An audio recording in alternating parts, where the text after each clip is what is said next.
Every failed relationship should leave you with a lesson, but no lesson is as important as the one you should get from your first relationship. This one lesson that most people miss can be the difference between you having a happy ending or a nightmare when it comes to dating. I'm a third generational counselor with about a half a decade of experience. I'm gonna break down this God-Teir lesson in 3 parts so you can take it and find success this year and beyond in your relationships. The first part I want to discuss is relationship expectations. Most people's relationships expectations set them up for failure. We start out by learning our first level of relationship expectations from our parents, but then all the relationships that we get into after suffer because of this. The closest relationships that we get to see in our life come from our parents. And our parents, oftentimes, if you grow up in the Black community or in a lot of communities, have struggles and have problems. Every relationship has its problems. So when you learn about one person's dynamic and you get out into the real world, a lot of the times these things can seem like every relationship will have its flaws. And that is true.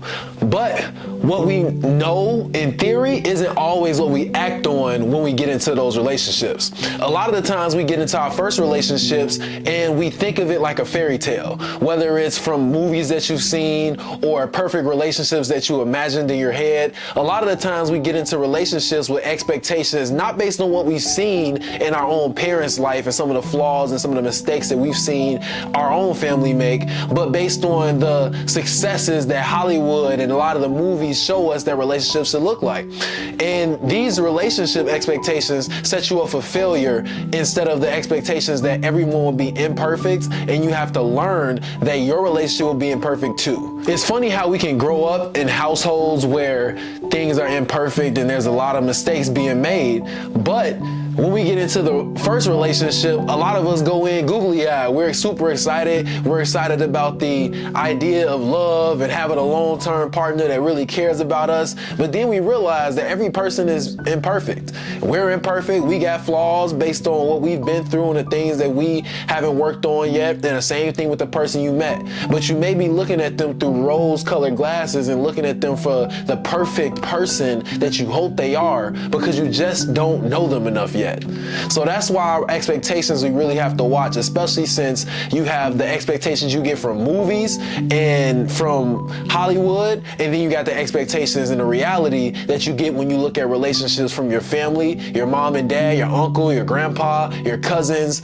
These are the expectations versus reality that we have to really balance when we're trying to get into successful relationships. And that first relationship you get into, that should be part of the main lesson that you take away. Now, the second aspect of the first lesson you should take away from your first relationship is love and lust. Not understanding the difference between love and lust is destroying your relationship in 2025. People talk about love as the feeling that you get when you're with someone that you really care about, and that is true. But the true definition of love should always be described as an action. Love in the Bible is described as an action in the act of caring about someone despite their flaws. As we just talked about, when we get into our first relationships, we're always looking at things through rose-colored glasses, because despite all the imperfect things that we've seen in relationships, in our families, in our environments, we still have the rose-colored glasses of what we hope will happen, like from TV and the perfect relationships we see play out. And if we don't look at love as the ability to care about someone despite their flaws, we're setting up our relationship for failure.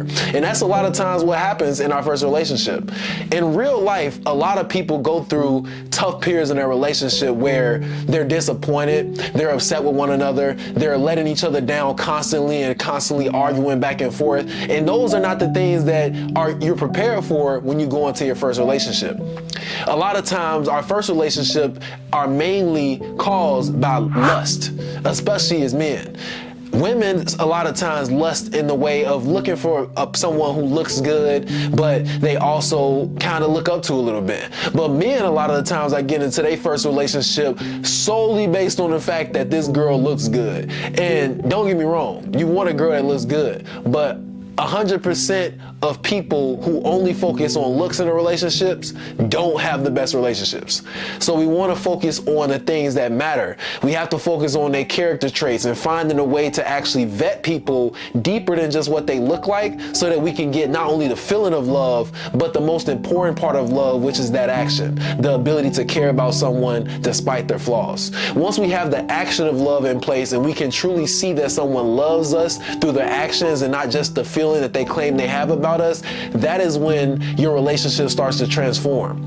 If you don't understand the difference between lust and love before you get into your next relationship, you will set that relationship up for failure. And if that person is someone you truly cared about, you are going to be in a lot of pain after that relationship ends. And now the last concept that is a part of this main lesson that we should have learned from our first failed relationship is inner work.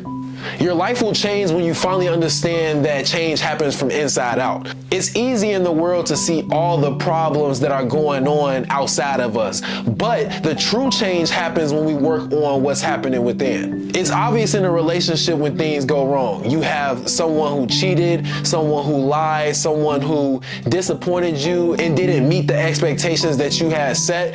But a lot of the times those things in a relationship are only a problem because we haven't done the inner work required to actually have a long-term relationship.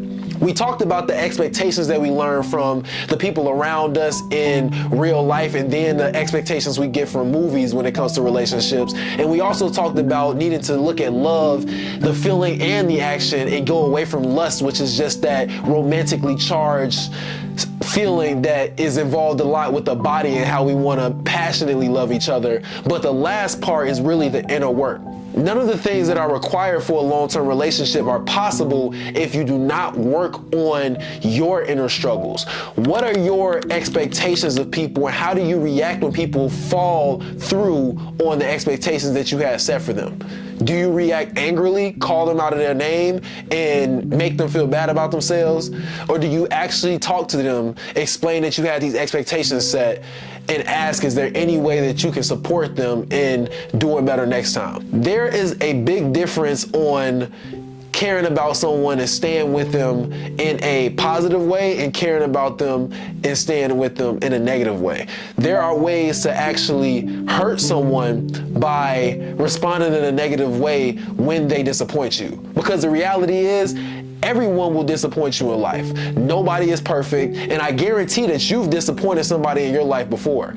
The only way that you're able to keep long-term relationships in any capacity, whether this is relationships that are romantic or family relationships, is by forgiving people for letting you down. And the only way that you can do that is by working on yourself and not making people feel terrible being around you. Because you may be able to care about someone despite their flaws, but just because you care about them still despite their flaws and you're gonna stay around doesn't mean that you should make them feel terrible about themselves every single time that they mess up. Work on yourself first and how to remain calm in situations that don't always feel the best. And I guarantee you, any relationship that you get into after today, as you're watching this video, will be super successful. Those different parts, relationship expectations, love versus lust, and inner work, are the 3 lessons that everyone should have taken from their first failed relationship. Now, if you're one of those people whose first relationship did perfect and y'all still together, hey, kudos to you. I don't know how that goes, because definitely wasn't the case with me, and it's not the case with most people on this planet. But if you like the content that I talked about and you really think this is going to actually serve you in your relationships moving forward, like it served many other people that I've worked with as a counselor and as a coach and mentor, please like and subscribe to the channel. That would be greatly appreciated. And follow me on Instagram at ITSKUYE. It's Kuye. And thanks for being a part of the channel and my growth journey. I hope this served you. Peace.